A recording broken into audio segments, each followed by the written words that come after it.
8 years ago, the largest esports spectacle was formed. The International, unrivaled in prize pool and prestige, is the forefront of this historical major championship series. With 11 majors and 16 minors, this pro circuit will be the largest Dota 2 championship series ever. The road to victory will be hard fought. It's a journey of dedication, fortitude and unity. This is the first major championship on their path to glory. This is Dota 2. This is ESL One Hamburg. Right then, who's in the mood for a major? Yes, you are, because that is why we are here. That is why we're in Hamburg. The first big major of this new tournament structure. The first big workout for these teams since the International. And what a place to have it. Hamburg, are you ready? I think you're pretty ready, because there's been tournaments since the International, but they were mere tiny workouts, just a little stretching of the muscles. This is where the true grunting starts, because we've had 2 days of competition already before we get to this massive stage here at the Barclaycard Arena in Hamburg. And this is the trophy. This thing here is what they're playing off for. Little smudge. And a prize pool of $1 million. Now, some of the teams have never played on a stage this big, which is why today, the first of 2 days of competition in this arena, are going to be so important. Lots of teams want to make their mark, lots of teams want to take that home, and it's going to be just fabulous. Fabulous games over these next 2 days. Me, I'm certainly excited. Why? Because we've got great teams, we've got great matchups, we've got great experts. But the biggest, most important point is we've got you, Hamburg! We have got you! And that is what it's all about. Ich bin ein Hamburger. All about the meat. So then, are you ready to meet your teams? If you're watching this at home, you might not know what the first matchup is, so let us meet our first team.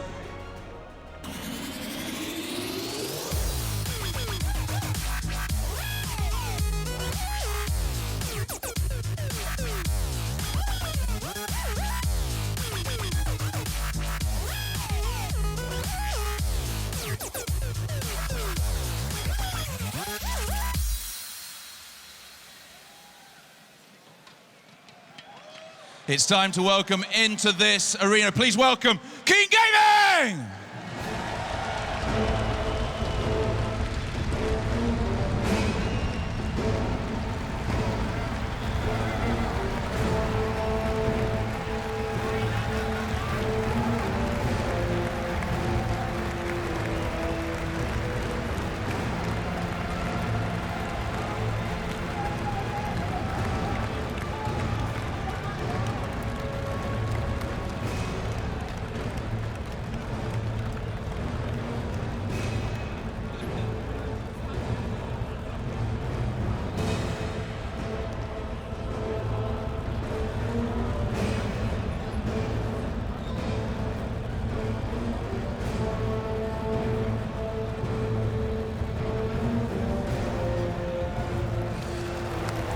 So that is the first of our teams.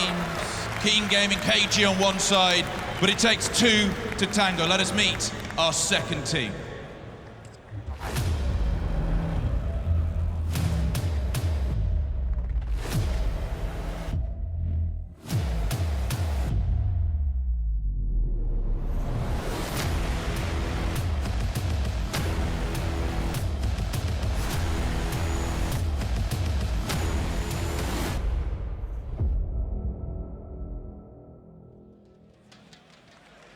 So there you go then. You might, if you're watching at home, have felt the rumble through this auditorium, but you will hear the cheers. Please welcome to the auditorium our second team.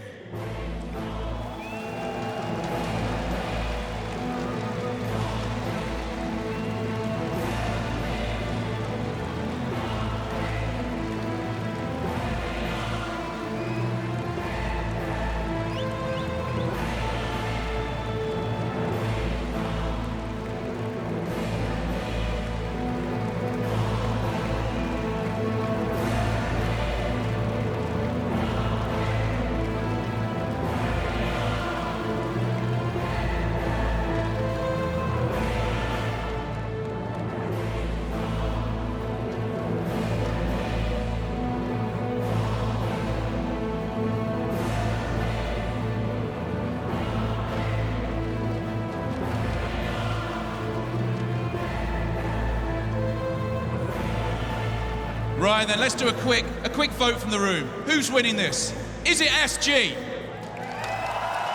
Is it KG? I can't work that out. Is it SG? Is it KG? That's pretty much split, so let's get this on. Gentlemen, take your computers, start your engines, because it's time. And let us start these 2 days in bombastic fashion. Hamburg, the Barclaycard Arena. Are you ready? You ain't ready enough. I said, are you ready? Yes, you are. Let's hand it over to my man, Red Eye. Take it away, buddy. Thank you very much, OJ. Yes, it is time for our first game of the day, SG versus Keen. Some said they're the worst two teams in this group. They're here to prove otherwise, and it needs to start right now for both of these teams. Our draft is just around the corner. Cap and the Hands are back with us at the desk to break things down. Initially, guys, let's talk about where we might go in this draft. And in particular, you made the point earlier on, Alan, that they're quite meta, Keen. They play within the meta right now. They're not doing these funky picks, and they're doing even Chinese kind of style picks. They're actually doing pretty Western kind of picks. They are. I'd say the one thing that I really like from them that's a bit unconventional, they do have a Void AA combo that they draft first phase, and I think they run really well with Dark on the Void. That's actually a hero that I think can function quite well in this meta because it can scale, and it has a history as an initiating offlaner as well. I actually think the AA is kind of the key hero in this series in the draft. I believe SG is only 2-8 against the AA, whereas that is Keen's most picked hero. They're 8-4 with it over the last 3 months. And in fact, SG will actually pick AA first phase as well. Cap? Not sure about the Void.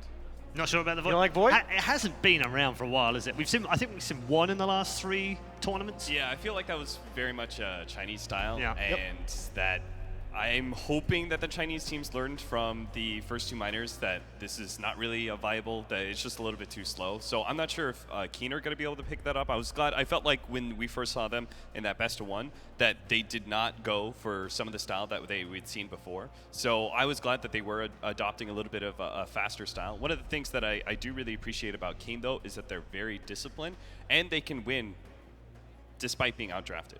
Right, I felt like looking back that in their finals games they were outdrafted twice by LGD, still managed to win that. I felt like in some of their games going through the qualifiers before that finals they were outdrafted as well, still managed to win those games. So I think that's one of the things that I want to make a note here is that while I'm oftentimes going to say like, hey, I feel like this team won the draft, I still think Keen can outperform the limitations that they give themselves. It's a big ask though on that stage. When you saw them walking in, they seemed a little bit starstruck, didn't they? Like, whoa, what's this going on? There are human beings here and lots of people in this room.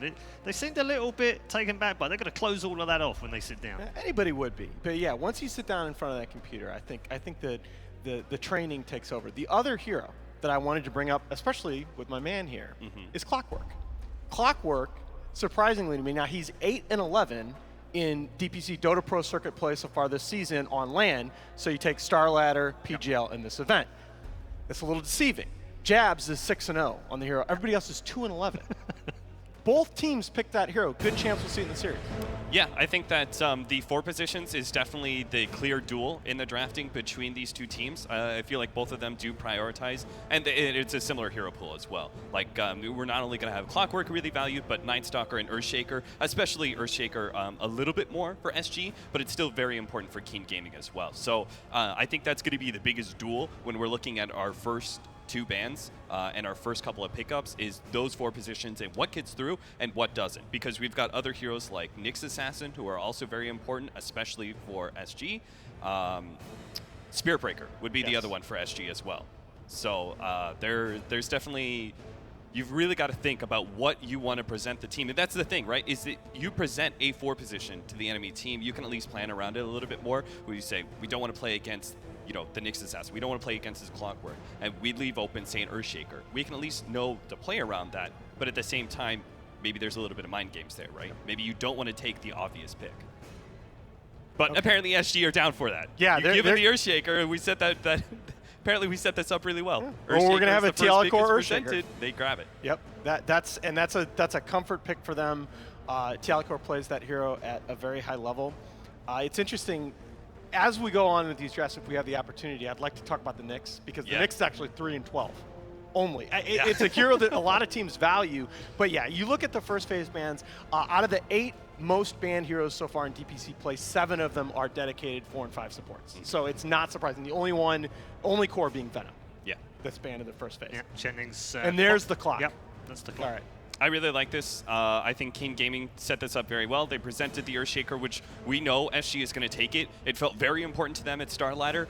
They were actually able to put on some really strong performances with the Earthshaker, but not really seeing the same results with other heroes. So it seems pretty obvious that SG are going to take that no matter what. You get the Clockwork, which is really a staple of yours that you're very good with, and it also suits up very well against the Earthshaker. And then you've also now got the Furion, who would be a good pick. It's actually decent versus Clockwork in the fact that you're able to get yourself out of cogs via Sprout. You're able to summon Treants inside to be able to help you against Battery Assault. It's not it's not actually that good of a pick-off hero against Furion compared to others. Yeah, I really liked what you said in our previous conversation about Keen enabling Dark, and I think Clockwork is a very, very good hero on the same side and enabling Furion in addition to being a decent pick against him.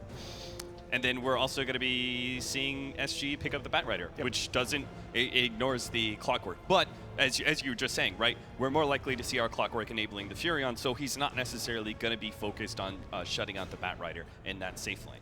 Yeah, and this is, I think it's much more important for SG to pick up their offlaner in the first phase because they're a little bit limited in their offlane pool relative to Keen. The thing that scares me about Batrider is that there are still a few cores in the pool that present him with very problematic laning matchups. Slark has fallen out of favor, but there's still the Lifestealer that can really give him problems in lane, along with a couple others.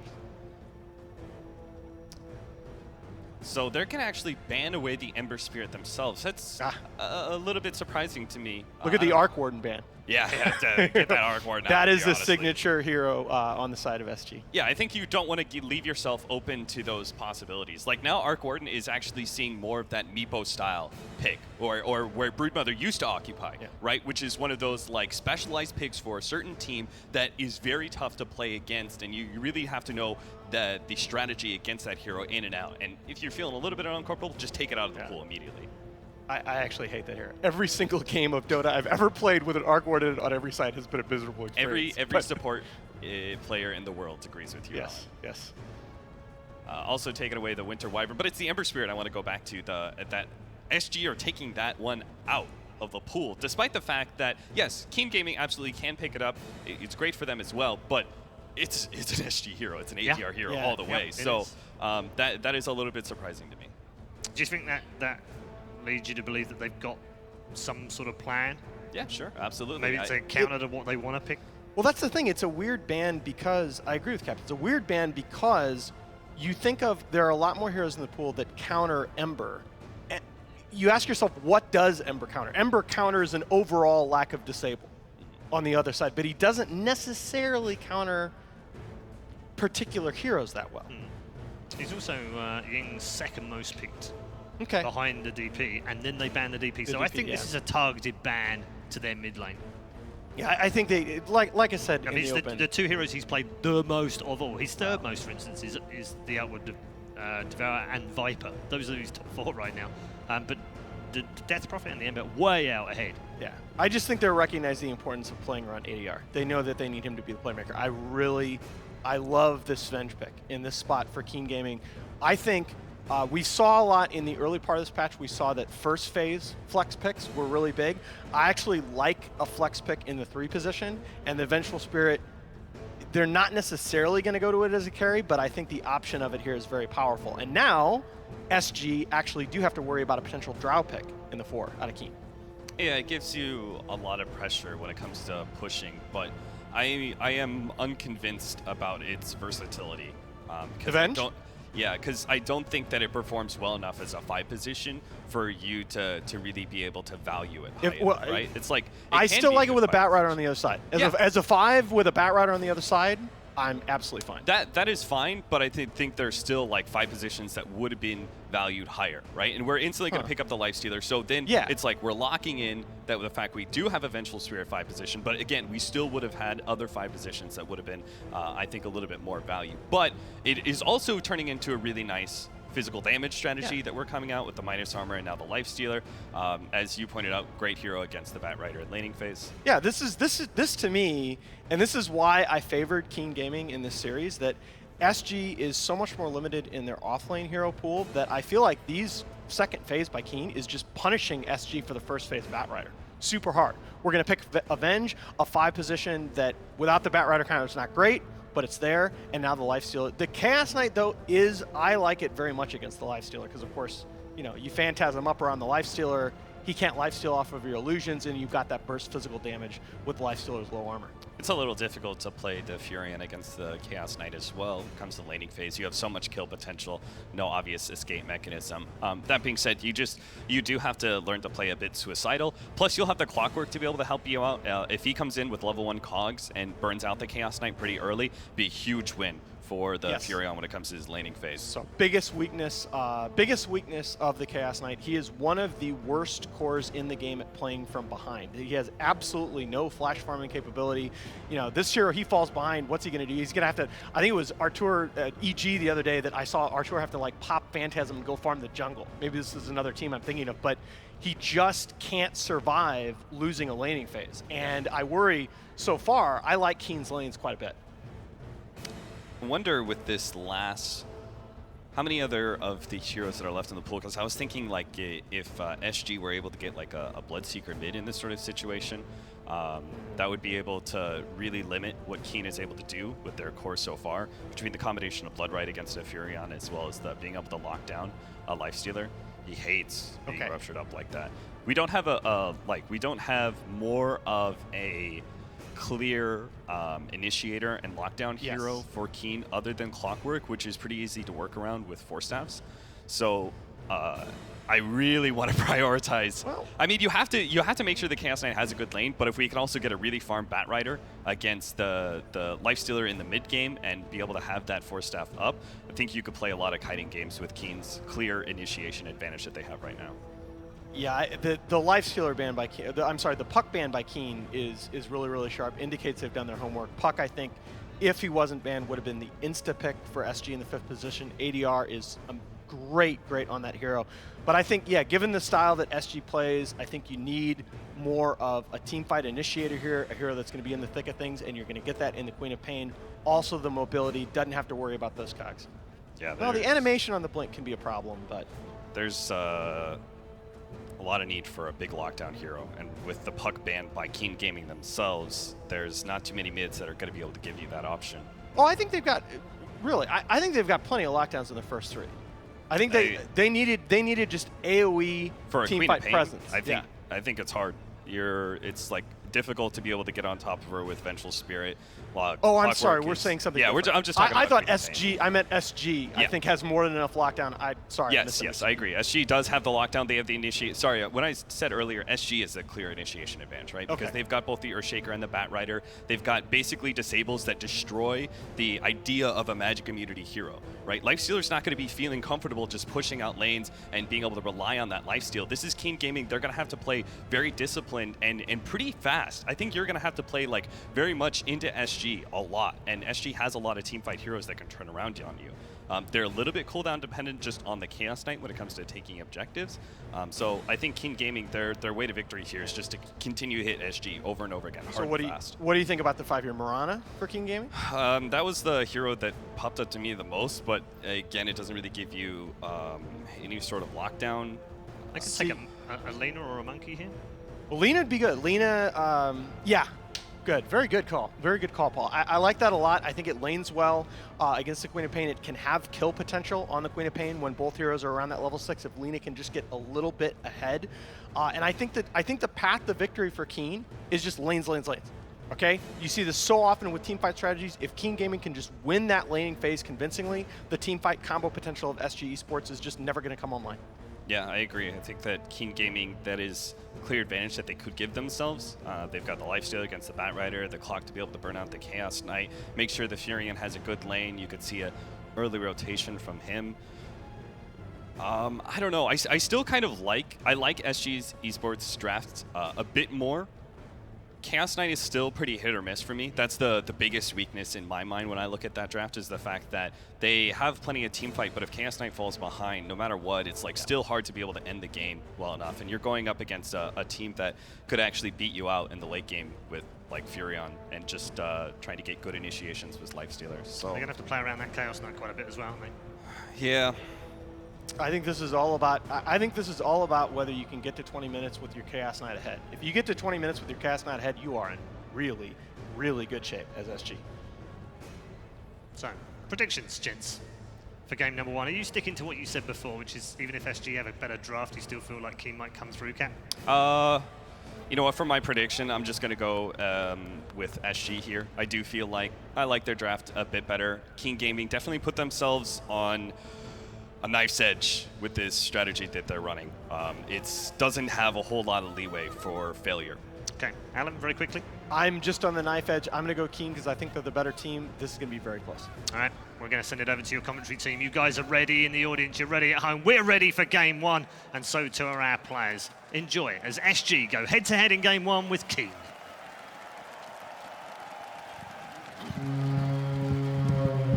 Thank you very much, Paul. Indeed, I'm ODPixel. I'll be joined by Blitz for this first series of the day here at ESL Hamburg. And can I just say, first and foremost, a huge shout out to the crowd. What an incredible turnout for this first series, and I hope you are treated to a beautiful day of Dota ahead of ourselves. We're starting with Keen versus SG. We've seen the two drafts. Things that we're not really too used to seeing. I mean, we've got with the wrong Venge. These drafts explain them to me, Blitz. What's going on? I think that Keen right now, I agreed with the idea that it was a little bit hard for them to make this draft work. Like, they can't really mess up. I don't know how the Lina pick's gonna work. It has good AoE, but she also gets bursted really fast, and the vision game is a little bit weird for them. They do have a clockwork, but for example, when it comes to Rosh engagements, I think SG should just crush them. The battle I actually think begins. that I like SG's lineup better. See, AG come here looking for the rune snipe, but Costabil already able to pick it up, and off the back of that, SG, they're just going to look for the first blood. Dark, out of position, out of blood of the place. major. It is indeed. They get the bounty when they're trying to give it to the carry, and they will do indeed. Costabil picks it up. Great start for SG there on the top lane. Bringing both of those up. Bottom lane, the poster trying to look for the creep skip. Wrong. And GGG trying to put him off it, but of course with the Firefly, the bat's going to be fine. Gets the job done, pulls the wave around. Nothing that the Venge and Lifestealer could do to stop that. I mean, how's that bottom lane going to go? Venge, of course, a hero that we just don't see a lot. Does this offer a lot against this lane against the bat, or does the bat still have a pretty good time down there? No. It's just, I mean, we haven't seen 5-position Venge in such a long time, and there's a reason for that, because I think as a 5, it's incredibly underwhelming. It's really hard to get your stun off in these team fights. It's one of the easiest animation dodge in the game. I mean, I like this. There's this sort of ballsiness from Wrong. He's got the ward down. He feels he's safe to do so. He's making sure that despite the wave being pulled, he'll still get a few denies, in fact, off the back of that and keep control of it. So. But still, this is going to be a level 2 for Laposa. He's going to be pretty happy about this. And this isn't an easy lane for Batrider. It never is against a Lifestealer because you have no kill potential against that hero, and he can always just rage off everything. But so far, so good.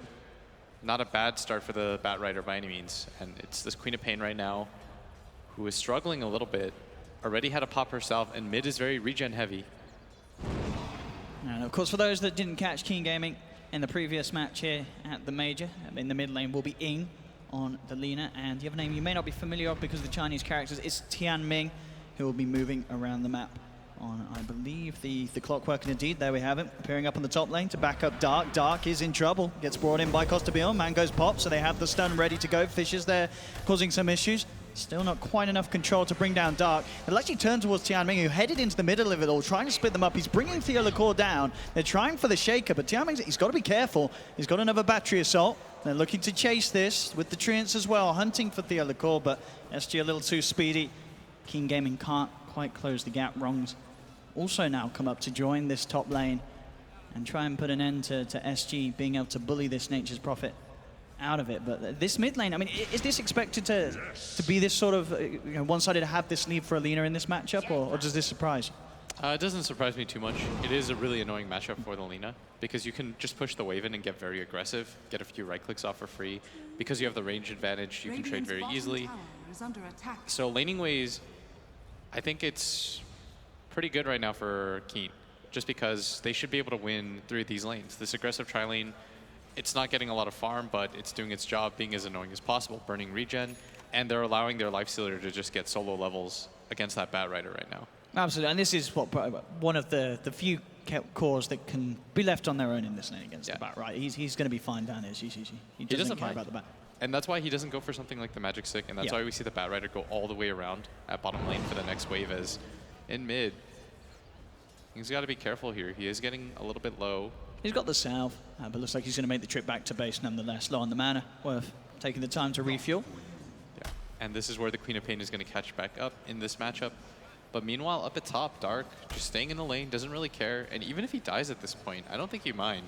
It's going to take pretty much all of the mana from the Chaos Knight to be able to kill the Nature's Prophet. And if that's the case, then he'll just TP right back up there.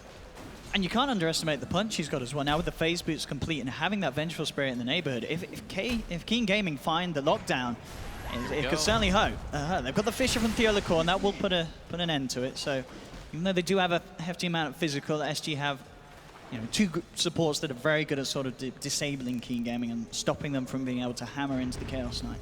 Yeah, and right now, quite an issue. This mid lane, Lina, having gone back, already back in the lane, TPs himself there, as bottom lane, the Bat Rider's doing okay, has picked up 14 CS for himself, but it's the Life Stealer right now that is going to cause quite the problems for them, as they get the D ward off at the last second. Or will they? It looks like Wrong's going to pay for this one. The Fissure blocks out. It's very hard for him to get back to safety, and he's not going to. SG take the kill. Also be able to knock down their own ward themselves, make sure that gold doesn't go to Keen Gaming. SG 2-0.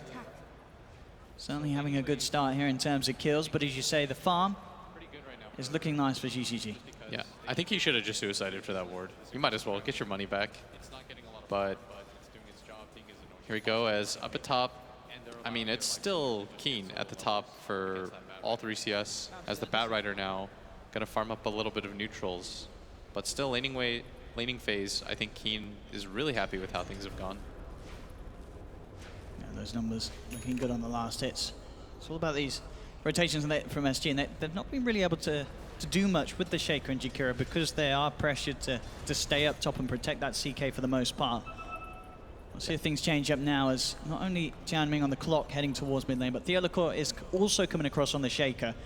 So we'll be there to at least provide some sort of protection for the Quap, as long as he's not caught out by the battery assault. But with the high ground advantage, the Shaker should be aware of the clock's movement, and we should probably see Adriano on the Quap get himself back to safety despite this clock's movement.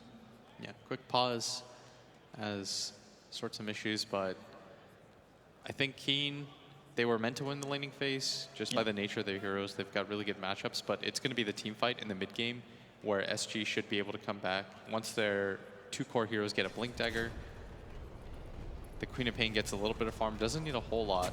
Just probably get something like a Veil. It's going to be very hard for Keen to be able to kill her, as they don't have any sort of that setup. No. That Venge stun, very easy to dodge with a Blink. As mid lane, he's getting a little bit low, and the Lina wants to challenge him with that ultimate. Yeah, and does indeed always have to consistently be aware of that Nature's Prophet ready to come through. Radiant's top tower. As we can see across the patch, it's not really the best sort of win rate for this combo, having the Nature's Prophet and the Lifestealer on the same side. We'll see if Keen Gaming are able to break that. It's a little bit awkward, Owen. I was going to say, not sort of the often duo that we get picked up in terms of 2 cores. But you can TP next to somebody with the Lifestealer Infested and hope they don't run the other way. And at top, Clockwork going to make his move, unable to do anything, as I think SG, it's hard for them to die, but it's also hard for them to make a lot of leeway. As this mid lane, they want to try to make something happen. Earthshaker is here. They do have the level 6 on the Queen of Pain, but with the lane being shoved in, Lina's just going to back out. Queen of Pain, unable to make that move. Yeah, as expected, and as you said, Lina just doing a good job keeping that wave consistently pushed out. And ahead in the CS and levels, bottom lane. On the hunt for Leposa. Very hard for these 2 heroes to really get a kill, especially with level 6 on him. As long as he's got that Firefly, Leposa should be safe. the majority of the time. In fact, it's going to be the attempt to TP up towards the top lane by the looks of it, because Keen Gaming are trying to fight Dark. Cell sprouts himself. Doesn't matter. Kostabil cuts through the trees, will claim the kill. The rotation from GGG should set up for a return kill onto the CK. He's got the stick charges. In fact, with the stun, it's going to be close, not close enough. He goes down with the cogs. It looks like Keen Gaming could look to set up a second. Theolacor in trouble as well. This rotation from GGG proving to be very effective. He'll try his best with the Fisher, but it doesn't save his life. That TP up from the Lifestealer, absolutely textbook, and it gets the job done. He not only gets a kill onto the position 1, but also picks up a support as well. And that's the dream for a 7.5 minutes rotating in Lifestealer. Yeah, really well worth it for him. It's going to allow his Venge to pick up some levels at bottom. The Queen of Pain without a TP, unable to make a counter move up at top.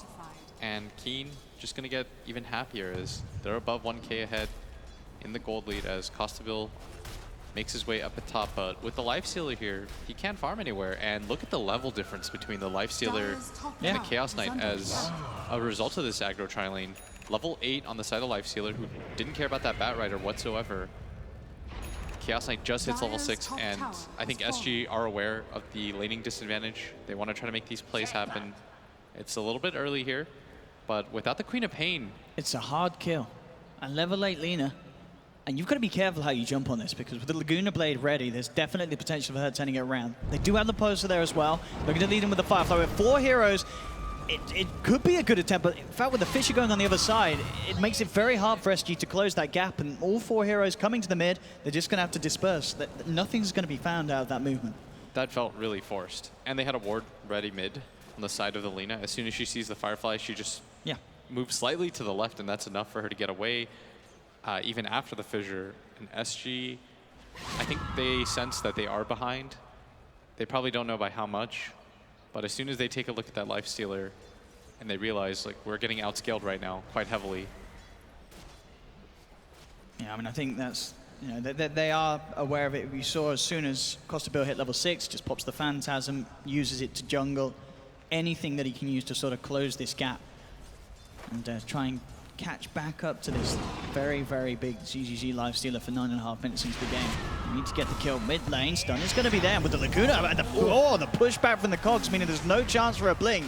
Adriano's gone, and that's not the only casualty for SG, because up top, GGG and Dark go in on the Jakiro, pick up another. And Keen Gaming, they're stepping it up here on the main stage, and SG so far seemingly struggling to keep up. And Keen going to make a move into the jungle here as Kostabil going to get run down. Is very fast though, trying to make his way out. And they're going to take control of his jungle. Nowhere really for the CK to farm. Unable to make any plays thus far. They do now have the blink on the poster. Yes. They've got to do something huge with this reveal. This offers them the chance to put a bit of a stop to the momentum that Keen Gaming are building up. If they can get a grab, ideally on GGG's Lifestealer or on of course, the Lina, they would be the big kills. And Keen Gaming, as you can see here, they're playing confidently now. They know that they've got this lead. They know that they've got this edge. They're feeling safe to do this, but they don't know that the Lasso and Blink are available. And that's going to catch GG off guard, and that's the dream. The cockiness of the Lifestealer gets punished as SG, with that perfect Blink Dagger timing, make the biggest effect possible with it. And that was pretty crazy by the Lifestealer. Even if you don't assume that the Bat Rider has that, a little bit too cocky. Is Lina going to get gone on now too? SG starting to step it up. Getting those 2 kills, and not just 2, wrong as well. Surrounded by the full 5-man of SG. 3 kills in quick succession. And as you say, that one Blink Dagger pickup, changing it all. But as you said, you're a little surprised that you feel you should be more aware as that Lifestealer that the Blink is going to come in that sort of time. Even if you don't think the Blink is going to come, that's just a weird position to put yourself in, because the rest of your team can't really back you up, Owen. And if you think that the rest of the team can't back you up, even if he Fireflies in from the top and he catches you at an angle, you're pretty dead. And it's going to bait the rest of his team into staying. And that was a mistake as well, as Keen, no reason to lose that Lina. As soon as that Blink Dagger reveal came online, they can just back up, reset things a little bit, but instead they lose 3 heroes. Fortunately, they don't lose the tower on top of that, but still a very good win for SG Esports. Still, level-wise, heavily in favor of Keen. So they're going to make their move once again. They really want this mid tower. The Bat Rider has already popped Firefly. Oh, hook shot. Well off the mark there from Tianming. And that's going to mean that Theolacor is absolutely safe. No chance of Keen Gaming chasing that down. They will will be able to continue this pressure onto the mid lane. They have Armlet done on GGG's Lifestealer, so he'll feel a little bit safer in that respect. He will want to try and finish off this tower. Theodore, the only one at the moment hanging around, trying to provide some sort of a defense. May see if he goes for the deny with the enchant totem. He's not going to look for it. Actually backing up already, because with the wraparound, Tianming is ready to fight on the clock. Cogs end up pushing back Theo out of the range of the Lifestealer, so Theo will be fine. But they do get the tower down. Bottom lane, SG, they're finding the trades though. Costa Bill claims one for his own. Yeah, very fortunate that Theo didn't get caught there, as if the clock half a second sooner would have been able to trap him, that would have been a kill. Although they do lose a tower for it, they were able to take that mid tower. And we've talked about it all weekend, how important that mid tower is. It allows you to play very aggressively into this jungle area. And we hadn't talked about it, but the Nature's Prophet has steadily been chipping away at this tier 2 tower up at top. Just going to open up the map further for his team, as Dark gets the last hit with the Treants. And now SG making their big maneuver up. The scan is going to miss. They've got the lasso available again. Leposa ready to set things off. They really want this fight. They're both smoked up. Here we go. The Nature's Prophet's TP'd out. He can come back in. Swap's going to be there from Wrong to buy some time for Ing, who will land the Light Strike and Laguna onto Leposa. Sonic Wave comes out as King Gaming are falling low. 1-for-1 at the moment, but overall it looks like SG will find more out of this. Ing trying to run himself away, but Adriano's there with the last touch. SG claim 2. And again, these smokes, these plays, seemingly catching Keen Gaming off guard. I mean, Keen themselves did smoke and they did have the high ground, but nonetheless, this jump potential at the bat, he may throw his life away, but at this stage of the game just seems to be enough to sort of send Keen Gaming into disarray, that they just don't seem ready to react to it. And that's the benefit of having these heroes like this Bat Rider and this Earthshaker. You guarantee that you're always going to get the jump off before the enemy team does, and that's so important in this meta. If you have a hero like Nature's Prophet, Owen, you can't take these fights. It's so difficult for you to take these fights. This hero doesn't provide you a stun. He doesn't deal enough damage right now. What he wants to do is create space for the rest of his team to continue to farm. But right now, Keen, I feel like they're overestimating their strength, because even though they do have this 3K gold lead, it doesn't mean a lot because half their heroes can't fight. And in terms of timing for this game, would you say that Keen Gaming are more of a timer than SG with the lineup? If you sort of just look at the core matchup, or is the Nature's Prophet always such a big threat that no matter how late this goes, Keen Gaming will always have a chance with the split? I think if the game goes really late, I would favor SG. Yeah. Because I feel like they're just going to get more farm. They have the better jump as the game goes on. CK illusion-based heroes match up very well against the Lifestealer. We saw that just last week, the Terrorblade versus Lifestealer matchup. It's very annoying for Lifestealer to fight those kinds of heroes as Clockwork making his way forward. SG.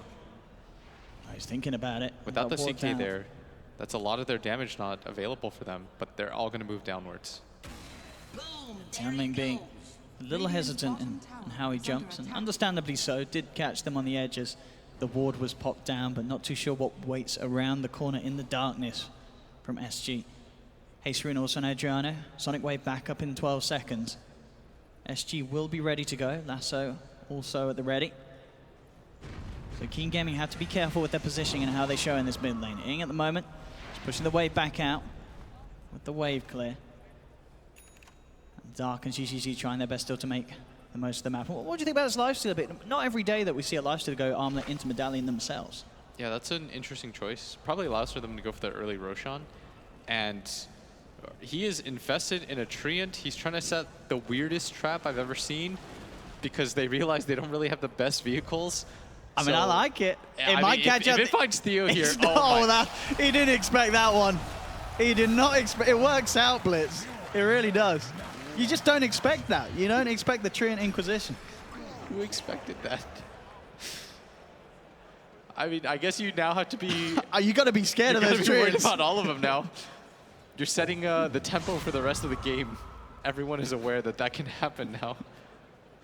Bottom lane, SG getting a bit of space. Of course, with the Chikiro, and be able to have a good push at this bottom tier 2. See if King Gaming want to put a stop to it. They themselves still actually grouped mainly around Dark's Nature's Prophet up on top, pushing that pressure on. Bloodstone now finished for Ingslina, so we'll see if they can get the charges stacking up.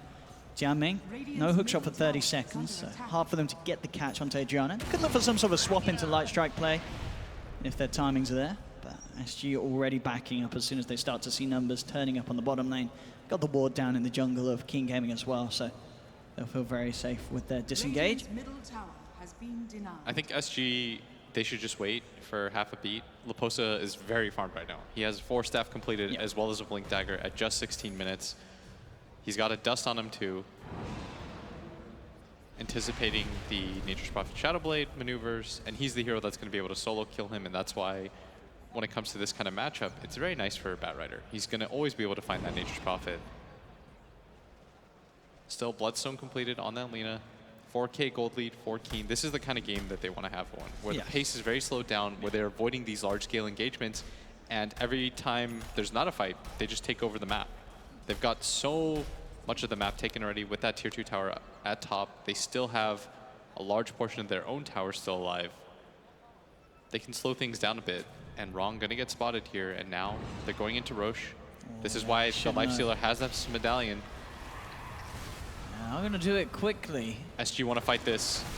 I mean, they should, but it doesn't They're look so like they have far. intention They know of this is heading over. happening. I mean, Adriano could go for a big balls play, but it would have cost him his life. And in fact, they're not going to have a look at it at all. They're just going to let Keen Gaming get away with that one for free. Does that sort of surprise you? Would you like to see them put a bit more pressure on it? I'm very surprised. I think they could have at least caught them at the tail end of that, and instead it's going to be Clockwork that goes in. Getting the chase down onto Theo Lecoy will still get himself out of the cogs, though. Tianming unable to fully control him as the reaction comes out from Jakiro. But maybe if they get dark at bottom, they do have a Dust. The Batrider is here. He is going to get spotted, though, by that Clockwork Rocket. And Leposa's still going to make his move forward. Going to Dust up. Oh, he's ready to jump it. They are going deep for this, and TP reaction will come through. Kumrong provide the save the Dark needs. Magic Missile holds back Leposa. Dark's going to be able to walk it off for now, hiding in the tree line, but with the Fly Vision, Leposa will still find him. Adriano quick with the TP out, and Leposa looks like he'll get himself out as well. So despite King Gaming's reaction, very nice clean play there from SG, getting the kill and getting out of there just in time, forcing all these TPs down bottom as well. And they went deep for him, and not being able to lose anybody there, very nice, but still, that Roshan is going to be quite annoying for them because they had the definitive advantage in team fights. I think it still would have been worth it, Owen, as soon as they get the Aegis, if they still take the fight, if they get a good angle with their Batrider, if they can jump somebody important. But nonetheless, you take what you can get. A kill is a kill in this position, and it's going to free up this top lane to get farmed by the Chaos Knight. And I like this as well from Costabile. We saw at the start he struggled in lane, and the Lifesteal was having a much better time. But look at this now. He's pretty much all but caught up. He's only a few hundred gold behind GGG's Lifestealer. It's really heating up. And it is what you said. You expected to see this CK. He's going to have this sort of advantage in the farm game. At least in the fighting, as he's taken advantage of the fact that the rest of his team is creating space for him in this bottom area. But they've got to be careful. They're going to lose this tier 2 mid. And this is the advantage that the Aegis gives you. It's going to allow you to take down all these outer towers. I'd expect Keen to make their way south, push that out, as Adriano grabs a tier 2 tower for free. Is starting to catch up now. Looks like King Gaming will back off from that mid lane push, despite having the potential tools maybe to go for having that Aegis ready on Ing. Still has it for 2 minutes 40 seconds there. They've still got time to think and try for more objectives off the back of it.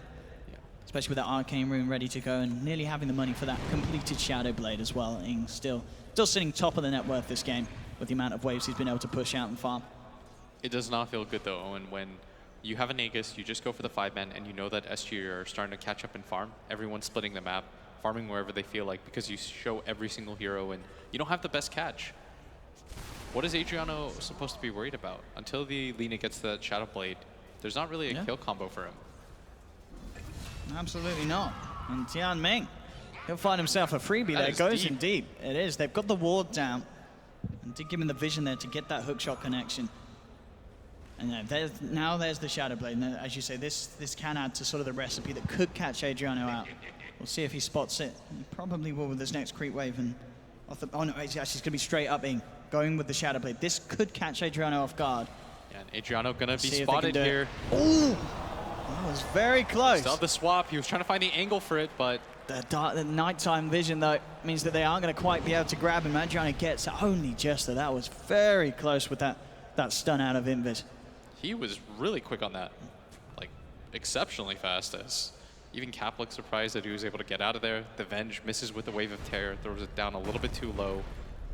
But SG, I think they were waiting for the Blink Dagger on the Earthshaker. Yeah, It's he's nearly very got it. close, Yeah. but instead they smoke without it. I think they should just give him the Bounty Rune, allow him to get it, grab it near that North Secret Shop, maybe sell that Quelling Blade, and they feel pretty comfortable making this play without a huge item on their side, as Firefly is going to get popped. So they're trying to bait out something with the Phantasm push from the CK. We'll see if Keen react to it, but now SG just going to reveal themselves. They know that Keen Gaming's not in the area as Keen themselves, just looking for the tier 1 trade down bottom, and they will get it. With Ing fronting the push. And maybe just play a bit of a game of who's going to force back who first. It's a hefty push up top, of course, with the Phantasms out from Costa Biel.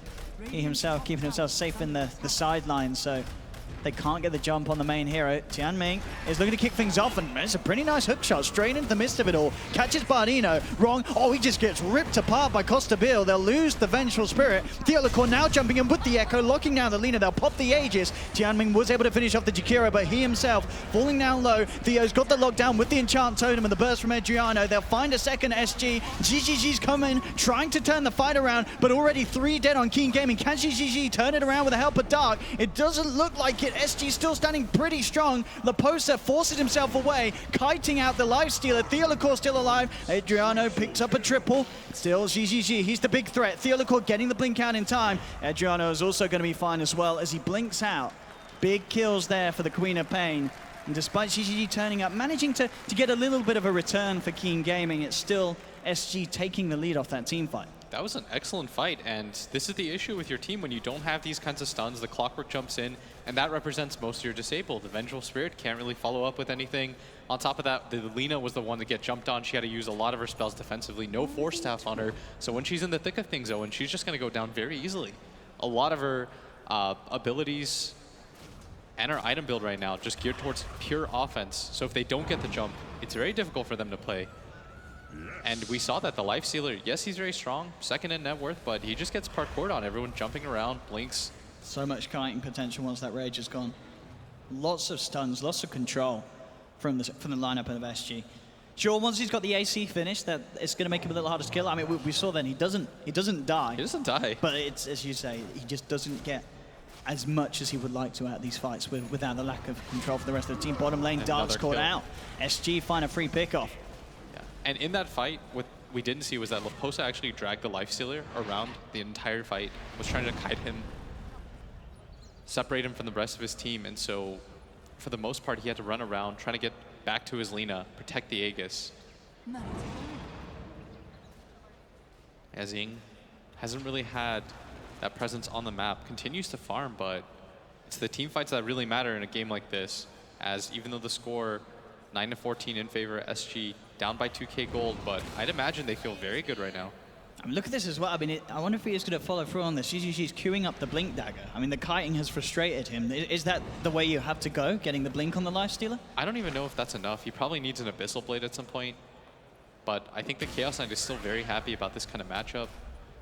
As Keen, they're going to smoke up, feeling a little bit frustrated without a really easy vehicle for their Lifestealer. He's going to have to pop into this Clockwork, who has to hit the hook shot here, as they're looking for it right now. They're going to whiff again, though, on their scan. Maybe they run into somebody here. Let's see what they can get. I know that Adriano's down at the bottom lane. Shaker's also in the neighborhood. Of course, Adriano would be the bigger kill, but he's certainly the slipperier one. They really want him to blink first. Yeah. He pretty much has to for them to get the kill out of these two heroes alone. And he's going to blink south, as they're going to wave of terror him. Okay, that was not the TP he was looking for. Straight in, he does still get the blink. Wrong, needs to find the vision for the stun. But he's going to be able to blink again. Oh, no, he's not. The battery assault's enough. Tianming's able to chase him down. They will get the kill. SG are turning up. They're maybe thinking about trying to react to this without their Queen of Pain. It's a little spooky, though. Bardino, he's going to be the one that gets caught out of the front of this. They force him into the hands of Ing, who drops the Laguna Blade, picks up a second. You've got to kind of ask yourself, did SG really need to go looking for that fight after losing the Quap so deep in enemy territory? They absolutely did not, and I think you just cut your loss to say, okay, we lost the Queen of Pain, let's shove out top lane, let's shove out mid, let's take the farm trade at least, and try to get whatever we can, but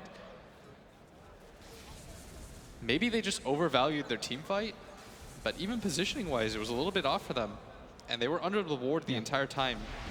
And now they're going to be smoked up. And they had that one ward sort of what towards the left of the jungle. But other than that, the vision for SG in Keen Gaming's jungle wasn't great for them to take a fight on them. If you have perfect vision and you see the Lina Sure. and you can jump her with the Chaos Knight and instantly blow her up, Yeah. yes, that is a good fight to take. That's all they had. They had that there. The fight was moved to the right. They had nothing in the center of the jungle. Then you bail. Yeah.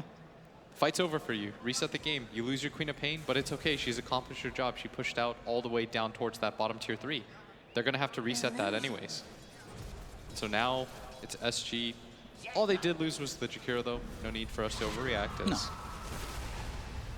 It's not the worst trade that you're gonna get as Adriano continues to play his game. Almost has that BKB, and with that BKB available, Owen, it's going to be very hard for them to lock him down. There is, pretty much. I mean, sure, there's a very small chance that they could perfectly combo everything so he doesn't get it off, but I don't know. With the amount of HP he's going to have as well off the back of the BKB, it's as you say, it's going to be very, very hard to catch that quad. 11-14, 28 minutes in, 4K gold lead for Keen Gaming, and they are on the hunt up top with that Shadow Blade. Oh, Posa. that was a very nice hook shot. That's his gem. Absolutely, yeah, that is absolutely huge for Keen Gaming. They didn't have the vision there. They just saw him pass by the Lina, and Tianming makes the call, gets it absolutely bang on. Fantastic catch there from the clock. He just bought that too, and that represents a huge net worth swing. As now they're ahead by 6K, and they really wanted that gem. There's 2 Shadow Blades on the side of Keen. They're going to walk into this Rosh pit without the Bat Rider alive. This is the dream for Keen, yeah. We saw them get away with it last time, and I think by the looks of the positioning of SG, they're going to absolutely get away with it again. This time, of course, being the Aegis and the Cheese. Keen Gaming really starting to rack up that net worth lead once again in this game, as it will be a free Roshan. SG, no plans of trying to interrupt it. Straight back into the hands of the Lina. Last time they were unable to break high ground. We'll see if things change this time. They've got more jump. They do have the blink complete on GGG. And also just 100 gold away from having blink on Tianming. So it looks like blink daggers seeming to be the aim of the game here for Keen Gaming, as they know that they need to have that jump. They need to have that catch that they've been lacking so far. And as we say, I want to say Adriano has that BKB. It's even with that blink dagger, it's going to get hard, but he hasn't got it yet. There's still this window of opportunity that Keen Gaming can look to try and punish the quad. And this is just kind of a weird game for me, because Keen have built up this advantage, and SG, they seem to be playing a similar game where they're just splitting the map, and it looks like they're afraid to take fights, even though they've won the majority of the straight-on 5-on-5 engagements. And now, Keen, they're all under this ward. It's going to get dewarded. I feel like if they just go for the 5-man, they're going to be in a really strong position. But instead, they're avoiding all these engagements. They're getting picked off. The Bat Rider probably didn't expect to die like that, but probably still strong enough to take these engagements once they have the BKB on the Queen of Pain. And here's the lead in as well, Ing, seeing if he can find some action in the jungle with the rest of the gang. Jakiro, fairly far out, but no ward at the moment up for Keen Gaming though, so they won't see Bardino's positioning. They themselves just looking to de-ward as much as they can from that of SG. And okay, there we go, so that's that blink dagger picked up for the clockwork. So we'll see what they can do with it. As you say, Keen Gaming, they're trying to find something, but they're not having huge success with it. SG's positioning just proving to be a bit of a step ahead. Now, they may get caught out. Ing looking for the setup on Adriano. Does manage to find the lead in with the stun. Where's the follow-up? But they got it. No! They don't get the cog pushback. Adriano go for the TP out, but he won't make it. They have the vision from the Sprout, and they will be able to catch that pesky Queen of Pain. Yeah, and another free pick-off for them. Another fight avoided for SG, who look like they want to wait for that Aegis to run out. But since that top fight, haven't been able to really get anything going. Is now... Here's the blink in play. GGG jumps in. Phantasm will come through. Costa Bill is pretty scary. And indeed, GGG won't be able to chase him down. In fact, he's going to be the one to get... Oh, quick swap from Wrong. Saving the life of GGG. Does cost him his own, but it allows GGG to go back in. Blink forward from Tianming. Gets the trap with the cogs. GGG on the high ground, in fact. Wrapping in on the other side of them. Cuts into Bardino. And a very quick heads-up play from Wrong on the Vengeful Spirit, making sure GGG gets out. And with that blink, he can get back in. And now Keen Gaming are in a position where SG, they don't have 3 of their heroes. They're on the high ground. They've got the Aegis. They're ready to push. And this could do a heavy bit of damage to SG's base. Yeah, and if you're not going to commit anything, you just got to give this up, reset. It's too many heroes dead right now. The Queen of Pain is just about to respawn. So you're going to have to wait, allow these racks to be taken, as Keen with the egg is still available for 2 minutes. Gonna reset though, just back up, maybe to start taking the shrines now.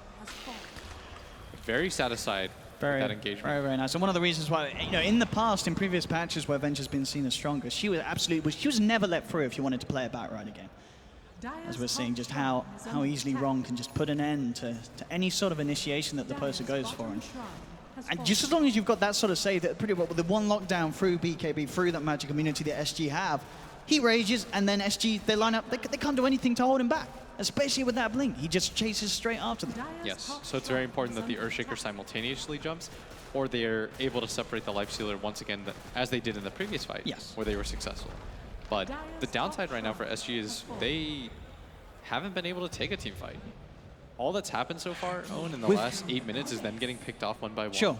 It just feels like we've seen so much happen off the back of Keen Gaming's blinks. For instance, the dealer cause, the blink on the Shaker, he just hasn't been able to find any sort of a jump. There's just been no sort of initiation, no sort of big echo plays that have actually ended in any positive action for SG since he picked it up. Yeah, I think they feel as though their late game is better and their core matchup is better. Okay, so they're kind of taking it slow. But I feel like that was the wrong idea, considering how many blink daggers they had as Lina gonna get jumped on. She's got the Aegis though. They should be able to eliminate her once. Can they do it a second time? They'll put the Aegis, silence onto the Lifestealer, making it hard for him to get in. Look at Xiaoming though, this clock comes straight in on the backlines, starts to split them up. Hook shot onto Theolical, making sure he can't get out a single spell. Adriano's trying to turn with the BKB and the solid weapon, wrong with the swap. Saves in, gets the Lina back up to the high ground. He turns down with the Dragon Slave. Light Strike Array as well from up on the cliff. Laguna Blade finishes off Costa Beal. Adriano's trying to finish off the Lina, but he can't. The suicide's there. Lina brings herself down. SG, they've lost two. Gigi's just chasing into the base. Takes La Posa. Adriano will finish off the kill onto Dark, does manage to get himself out.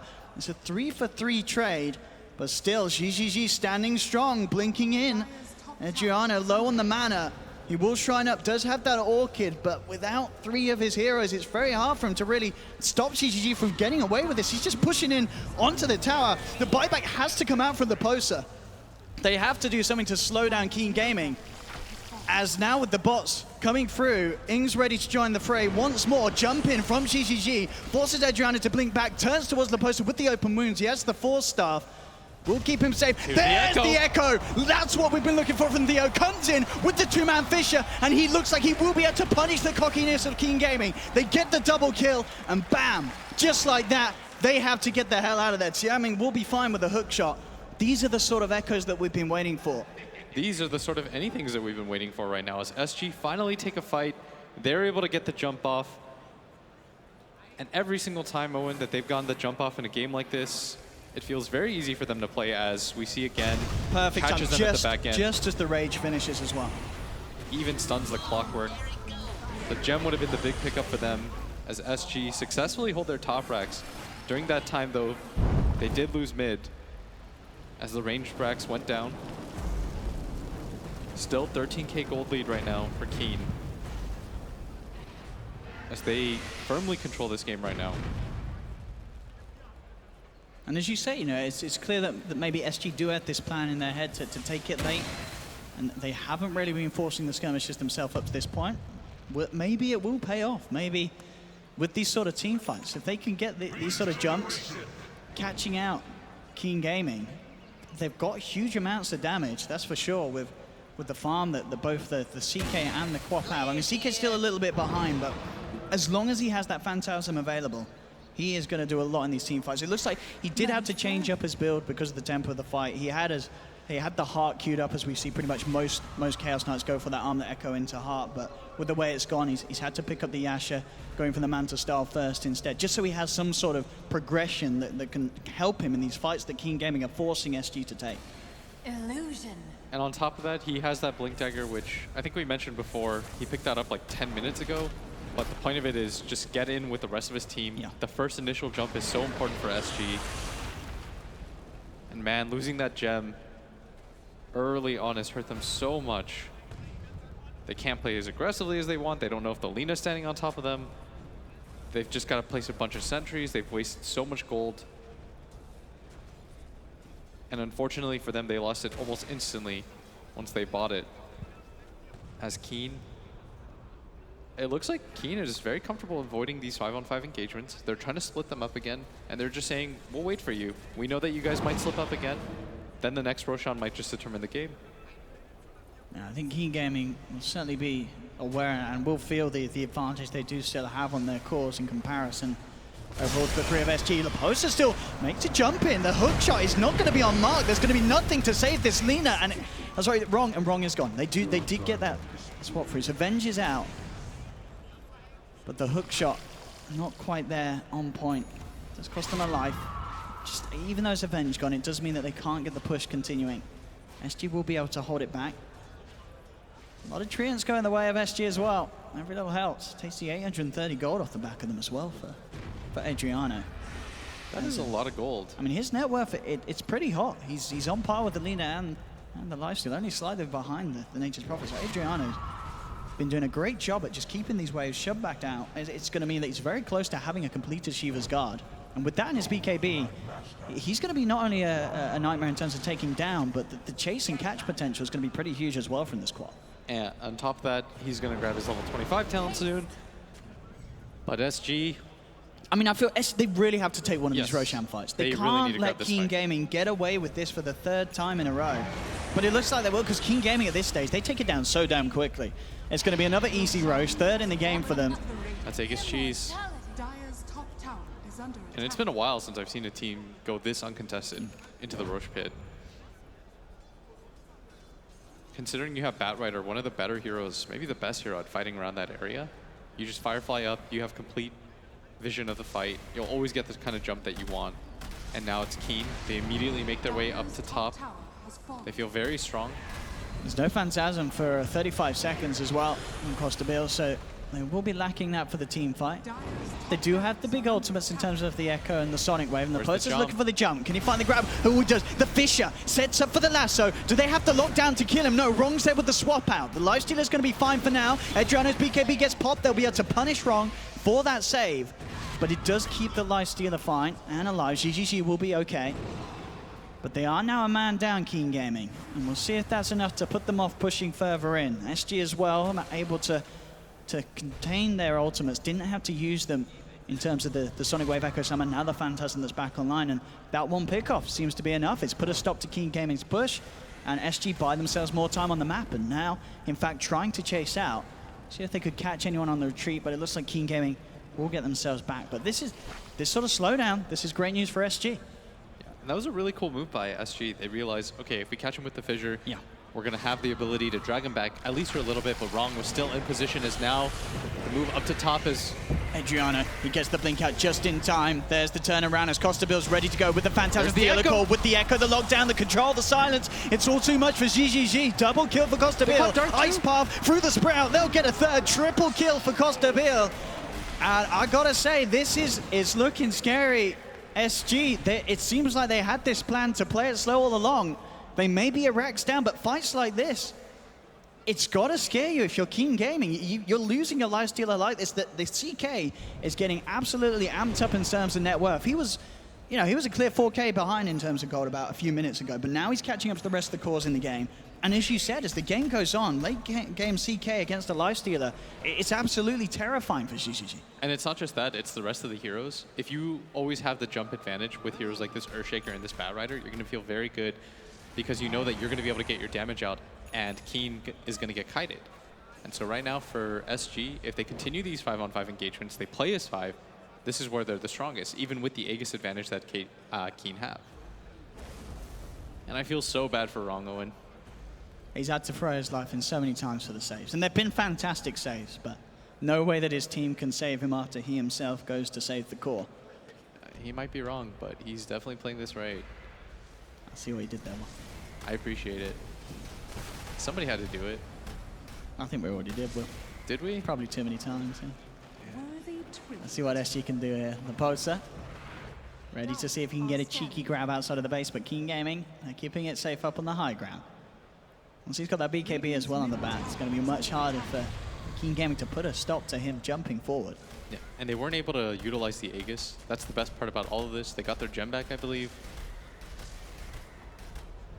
Look at this, though. I mean, SG, they're fairly deep here. And in fact, well, Adriano is ready to take the fight. Looking for the Sonic Wave, comes out. They're bringing this lifestealer down low, but wrong. Again with the save. Keeps GGG alive, and here's the turnaround potential. They get the Shaker. They do lose the clock. BKB's out on Ing. He's trying to chase Leposa, but with the Ghost Scepter, Leposa's going to be fine. Costabille's there with the illusions, turns towards Ing, pops the Aegis. It's out of his hands. Jumping from Adriano, forcing Wrong to have to TP out. He's trying to get home, and he will get out of there, but the rest of the side of King Gaming is not looking too hot, including the Lina, surrounded by the illusions. SG, despite being at a point where the lead that Keen Gaming was reaching sort of 20k, they're turning it around. They're taking these aggressive fights. They're waiting out the BKBs. GGG's getting jumped on every time. Wrong, bless him. He's trying his best to rectify these initiations. GGG, oh, that's aggressive. He's going in. He wants to do something with the Rage.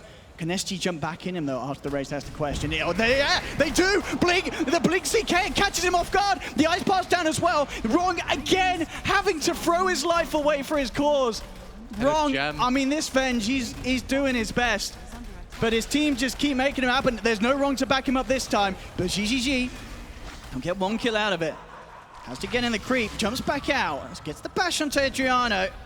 CK throws the stun, make sure Adriano does get this jump out. There's the chase from Tianming. They have the silence, but BKB's there. I don't know if they get this kill, Will.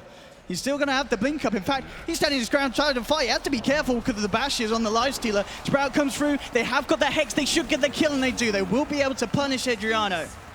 Still a forced buyback on the Nature's Prophet. And another successful fight for SG as they finally breach that high ground, taking that tier 3 tower. And now you're starting to see their lineup come alive as at one point it looked like it was all but over 16k. Really, can we get the net worth graph up? I mean, the swings that we're seeing, as there we have it, reach nearly 20k. Down. But with 2 heroes dead, they want to force the buyback on the Queen of Pain. They want to head north. They had to force a buyback on their Nature's Prophet at the same time. They want to take advantage of this. And this is probably going to be one of their last remaining moments. If they get stomped out in this fight, Owen, I think the game heavily swings in favor of SG. Yeah, absolutely. This game still definitely one fight away from being over, despite the swing around that SG have managed to get back in their favor. Still Keen, they've got to be careful. The initiation is still there as SG, they're smoked up. Here we go. Phantasm, and there's the Echo comes through, but at the same time, Lifestealer's already on the front lines with the Rage. Takes down Theolicor, turning towards Costabile. Has got the Phantasm out with Adriano jumping in with the BKP. There's not lots they can do to hold back this squad. Now he blinks back, looking for Ing as Ing's picking up the back lines. Gets Bardino, trying for the tip down, but the damage is too much. Leela's out and down. SG, they do lose the Shaker and the Jakiro, but it cost them the life of both the Lina and the Venge. The push, again, is pushed back. They did end up losing the rest of the racks on that top lane, so Keen Gaming are still getting the structural damage done. But it's not really the clean pushes that they hoped for, and they maybe could have got away with if they were a little more successful with those earlier fights. Yeah, now this CK is an absolute beast, has that heart completed. It's very hard for this Lifestealer to deal with him. They do have the Mjolnir on Dark, but even that doesn't seem to be quite enough as that Medallion not really doing a whole lot for them now. They're blinking. He's ready to try and chase Dark. He's hoping they've not got any detection. The problem is they have. They see him, they grab him, Lasso's there. They try and save him, Tianming with the hook shot. Looking to put a stop to it. They've got the Hex onto the CK. Can they kill Costabile? He's falling down low, but he gets the mad off. It doesn't matter. Taken down here by the AoE. That's Costabile gone for 80 seconds. Adriano trying to deal with this Lifestealer, but he's pretty big, it's pretty tanky. Theolicor looking for the lockdown with the Enchant Totem. They've got a good amount of control. Is it enough? GGG has the Rage back up. Manages to force Adriano to blink away. Turns towards Theolicor with a bash. GGG gets the double kill. Now he's looking for Adriano. Pops the BKB. Has to blink away. Magic Missile out to Leposa. That's going to be enough one down. He has the Ghost Scepter. It's not enough to help him from the magical from Infest. GGG picks up the triple kill. Lifestealer going absolutely ham. He's not even done yet. He gets the bash. Gets the bash. Adriano blinks out, and Bardino's Ice Path will hold back GGG. Buyback comes out from the poster. Ing setting up with the Invising. If you can find more for the side of Keen Gaming. Light Strike and the Laguna straight out to Bardino. GGG comes in for the cleanup. SG now 3 members down. He's got the Abyssal Blade. He wants more. Just going to hit the range. The melee racks instead, the rest of his team backing him up, and with 3 dead on the side of SG, they're going to have to wait things out as the blink forward. Look at this. They need to do something about this Lifestealer. With 2 of them, it's so hard to do. They have the silence.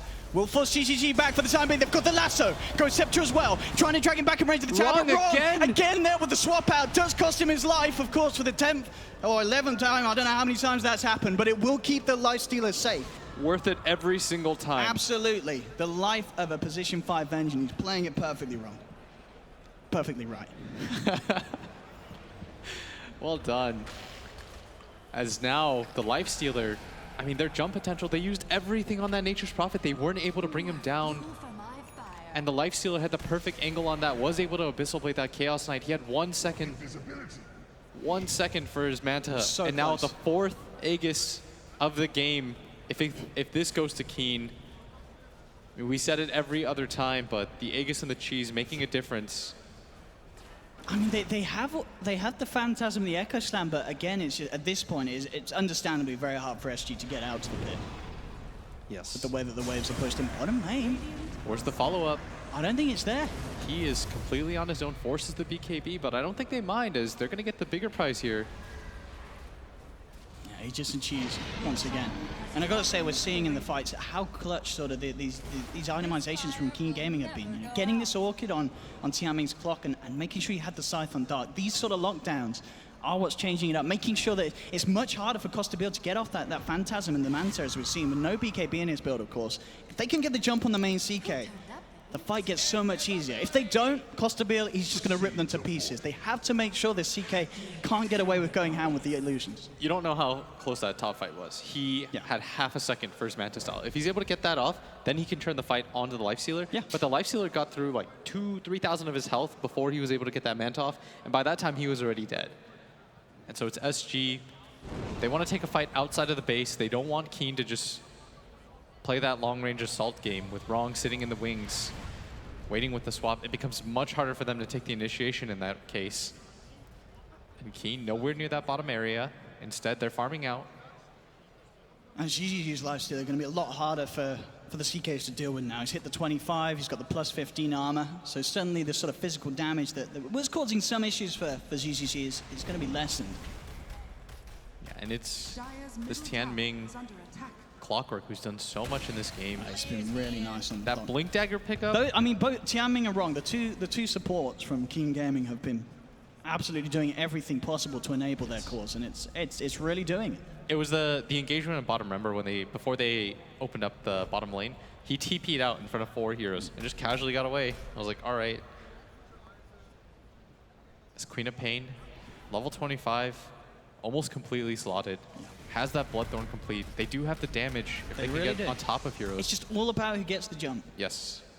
And if they can lock down Wrong, who positioning-wise has been near flawless this game. He's got the swap off every time, it feels, that he's been around for that Lassa. Yeah, he's making these jumps really annoying for them as Laposa. They want to take this fight outside their If they base. get Here Wrong, we go. there's no one to swap the swappy. He gets dragged back into the silence. Costabil as well is there, ready to rip the Aegis. A couple of hits and the Lena's down once. They'll burn down the Vengeful Spirit. Can they taking it down a second time? I'll look for the TP and BKB out. Nothing to cancel that once the Lasso's gone. Elsewhere. Can they get GGG? Rages, blinks out. He's a little too slippery to chase. Look at the base though. Darky's looking for the rat-a-tat-tat onto the tier 4s. They're on their way back trying to punish him, and they will catch him by the looks of it. So Dark will pay for his sins here on the top lane. SG do manage to lock him down. Udur is best to put up the fight. Back down bottom though. They're trying to go back in on this one. Keen Gaming, can they get out of it though? It's scary. They're looking to fight this CK, but with the lack of members, it's hard to control him. And Lena's making his way forward. Costa build just going to blink out. They did lose the Queen of Pain for this though. And Keen, no Aegis on them. I mean, if they knew that quad didn't have buyback, they may, just get the Nature's Prophet. I think they still go for it. I mean, sure, yeah, even without the Nature's Prophet. But they without seem the scared. Aegis, I think it's just the lack of the Aegis. They're a little bit nervous. If there's some sort of buyback and they jump and the Nature's Prophet can't get there, then it's really awkward. As NP gonna finish up his own BKB, realizes the jump potential is really strong. They're trying. Looking at this though. Oh, Blink he's forward. blinked in. He looks straight away for Bardino. Force backs there. Theolicor dropping the fish and trying to make it hard for the rest of Keen Gaming to get in. With a hook shot coming through straight away. Shuts down the Earthshaker. He's down. Didn't get a chance to get off the Echo Spell. They've trapped the CK. He gets out of the cogs. Can he get himself out of this? He can't. CK's down. Has to buy back. Gets himself back into the fight. They need that CK. They're losing the rest of their teammates. Buy back from Bardino. He gets bashed. Abyssal Blaze drop. Massing Bizzell as well. Ice Path coming out, trying to provide some sort of savior. Getting forced back up the high ground will be saved. The forces from SG do it.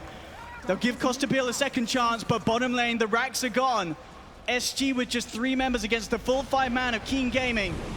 Can they really put a stop to this? 20 seconds until the Queen of Pain's back in the game. The poster gets silenced. He can't find the jump in that he needs to do. They're going for the Ancient. They're going for the game. Kosobil jumps in, tries to kick things off, but the hook shot is there. He's held in place. Light Strike as well. Keen Gaming, they're focusing the Ancient. They're looking for the game, and they'll take it. GG is called. The Ancient falls, and Keen Gaming take game one here against SG, but boy, did SG put up a fight. Oh my god, that Clockwork in the last fight, when he cogs blinks out, manages to just trap inside with the Life Stealer. Unbelievable play as SG going to be very disappointed in that effort. It looked like there was going to be that window of opportunity for them, and it just gets slammed shut at that top engagement. GGG played that fight so well. Absolutely. The build as well, having that blink on the Lifestealer just did so much for him. Yes. Pretty much after that one fight up top where he just got kited out, that just never happened again. He was instantly onto the backliners. We saw Theo Lecor, he got a couple of great Echo Slams, but for the rest of the game, it was so hard for this Shaker to do his job because of the play of Keen Gaming's lineup. They were just on him every time at the start of the fights. I hope the panel just gives praise to Wrong, by the way. Yeah, I mean, when was the last time, well, for a start, you saw a support Venge, and when was the last time you saw a support Venge actually doing this much for a team? It was absolutely insane play from Keen Gaming, and specifically both Wrong and Tianming on those support roles. We'll cut to a short break, ladies and gentlemen. Don't go anywhere, but we'll be straight back with the panel analysis of Game 1 as Keen Gaming take the lead against SG.